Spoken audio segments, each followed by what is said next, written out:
पालघर जिल्ह्यात गेल्या 3 दिवसांपासून सुरू असलेल्या मुसळधार पावसाचा सर्वाधिक फटका डहाणू एसटी आगाराला बसला आहे। सलग 3 दिवस पुराच्या पाण्यात राहिलेल्या आगारात मोठ्या प्रमाणावर नुकसान झाले असून पाणी ओसरल्यानंतर नुकसानीचे चित्र समोर आले आहे। आगारातील डिझेल पंप, गॅरेजमधील साहित्य, कार्यालयातील महत्त्वाची कागदपत्रे यांचे नुकसान झाले असून 6 एसटी बसही नादुरुस्त झाल्या आहेत। आगार परिसरात सर्वत्र चिखलाचे साम्राज्य पसरले असून कर्मचाऱ्यांनी पार्क केलेली एक खाजगी वाहनही पुराच्या पाण्यात वाहून गेले।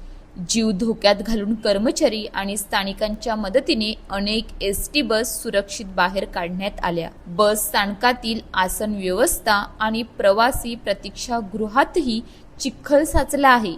दरम्यान परिस्थिती पूर्ववत करण्यासाठी अग्निशमन दलाच्या मदतीने आगार परिसराची स्वच्छता सुरू असून गेल्या 2 दिवसांपासून पूर्णपणे बंद असलेली डहाणू आगाराची बस सेवा आजपासून टप्प्याटप्प्याने पुन्हा सुरू करण्यात येत आहे।